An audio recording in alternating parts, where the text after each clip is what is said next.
Well,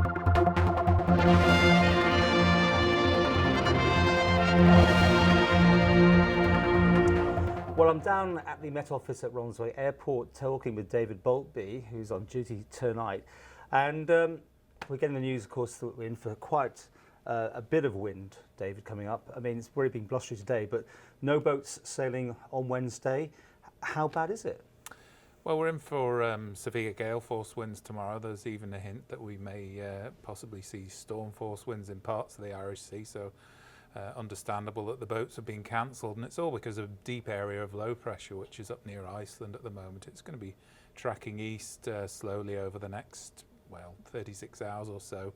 It's actually starting to fill now, but the gradient around it is extremely strong, so we're probably looking at gusts around about 60 miles per hour at least tomorrow. Some places, some very exposed places, could get even more than that, Paul. Right, and that, of course, could mean structural damage. Absolutely, yeah. Those are the sort of values which can certainly bring trees down on branches and maybe even shift slates off roofs. So, yeah, definitely. It seems to be quite a consistent amount we're getting over the next few days. I mean, it's a bit of a battering. Yeah, that's right. Well, this same area of low pressure takes its time to move away. We're still going to be feeling the effects of it through Thursday, albeit with that continuing to fill. So the gradient easing a little bit. It's still going to be a windy day Thursday, but not as bad as tomorrow.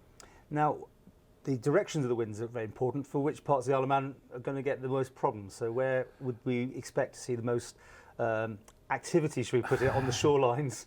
Well, the winds will be westerly tomorrow, so the west coast will get the biggest waves. But surprisingly, sometimes it's the case that in the lee of the hills you get the most gustiness. So it won't necessarily just be that side. Sometimes you get very, very strong gusts just to the other side of the hills. So there's nowhere really safe tomorrow. All right. Now, what about the tides? Are we expecting those also to play a part in the conditions? We're not on particularly high tides at the moment. We are just past spring tides, but the astronomical values are nowhere near as high as they can be. So we have got a big high tide tomorrow dinner time, and we will have certainly some spectacular waves coming into places like Fenella Beach tomorrow and anywhere along the west coast. But not causing any flooding or significant splash over, I don't think. Okay, well, you've got some great technology here. Can you take us through what we can see on these maps? Sure thing, yeah. Well, this is our rainfall radar, which is the current picture showing the weather front that's just crossed through. The brighter colours are signifying the heaviest rain, and as you can see, that line has just about cleared the island now and is going to carry on moving away. It's going to be followed by quite a lot of showers which are already showing their hand over Ireland, and we've got a model which shows us what will probably happen over the next 24 hours. Now those are tight isobars, aren't they? They are very tight, but they're going to get tighter yet, actually. Right. So we had a bit of a kink in the isobars as that weather front went through. The winds ahead were southwesterly. The winds behind it, as you can see, are coming from the west. The winds flow more or less along those lines.